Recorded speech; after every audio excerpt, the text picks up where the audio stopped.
The socialist.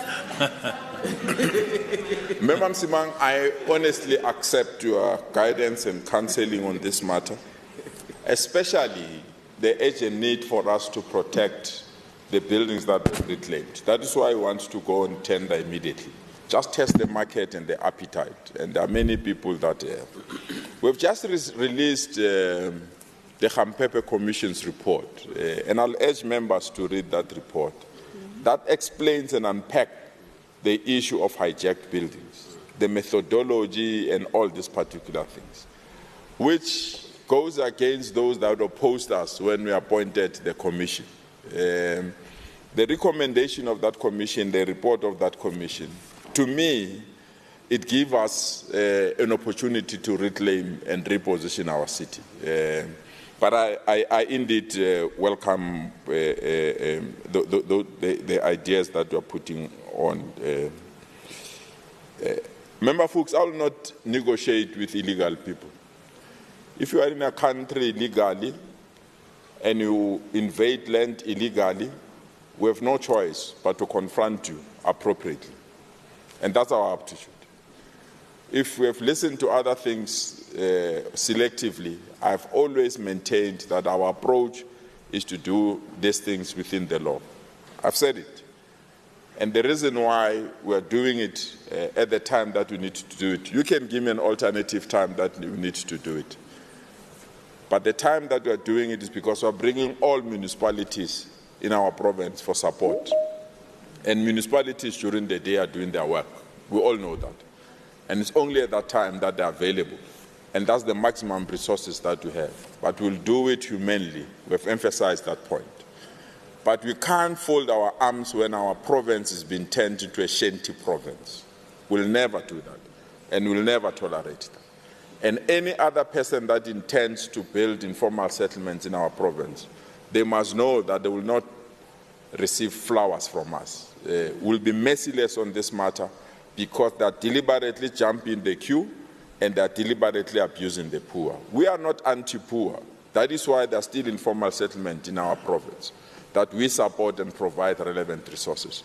We are against those that abuse the poor for financial gain, invade land, collect money, and in the ultimate end, they expect government to render services on something that they are collecting funds from.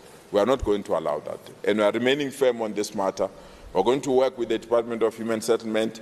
We're going to work with the integrated police that MEC Mamabulu is leading, but we're going to do it within the confinement of the law. Unfortunately, other institutions like the South African Human Rights Commission, instead of engaging us and getting information, they rely on headlines to respond to us. And they are a state institution or an arm of a state that they should assist us, and we should provide information to them. So where we stand, member folks, we are not going to tolerate illegal land invasion in our province anymore. Enough is enough. Thank you, Madam Speaker. Thank you very much, Honorable Premier. Benny. Judicial Commission of Inquiry? No. Forensic audit into RTP housing allocation? Yes. We really believe that we can do that, and the department continuously check on all these particular matters. The Gauteng Department of Human Settlement does not issue RTP houses to foreign nationals. Subsidized housing is allocated strictly to documented South Africans who meet the qualification criteria set out in the National Housing Code. And this code is aligned to Section 26 of our Constitution, ensuring access to adequate housing for all qualifying South African households. The Gauteng Department of Human Settlement, as and when complaints of alleged illegal occupation and allocation of illegal transfer of houses are reported to them, they either through the National Anti-Corruption Hotline or other reporting mechanism attend to these inquiries and resolve them, and where there is serious corruption, report them to the South African Services for criminal investigations. In terms of question 2, over the past 8 years, the Gauteng provincial government has strengthened the Department of Human Settlement operation capacity and digital stack to support continuous audits and compliance monitoring of all RTP houses allocated.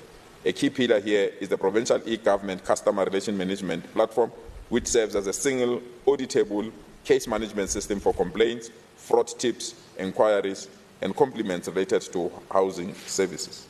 In terms of question 3, Intergovernment forums that bring together provincial departments, municipalities, and state entities are convened to strengthen oversight of subsidized housing.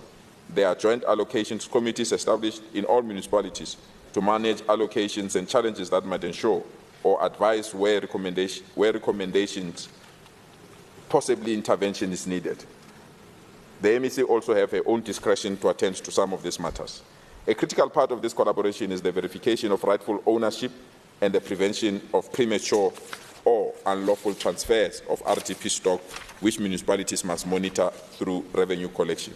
Before properties are transferred, the Gauteng Department of Human Settlement and relevant municipalities conduct occupancy audit, physical verification to determine the status of residents vis-à-vis subsidy approval. Legal transfers of properties only happens with the approval of the landowners or municipalities wherein they sign the power of attorney to pass transfer and issue rates clearance certificate for lodgement at the deeds office. Without this process, no state subsidized property can be transferred. Additionally, title deeds for RDP properties include restrictive condition, which is part of Section 10A of the National Housing Act, which prohibits the sale of properties within 8 years after they've been transferred to their owner. Thank you so much, Madam Speaker.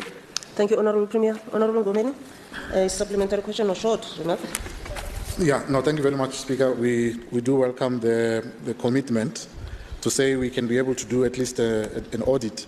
Because, Premier, the challenge is not on the initial allocation of these houses, which you correctly say the department doesn't allocate to foreign nationals. The problem is the illegal resale, the illegal occupation of these houses once they've been allocated to rightful owners.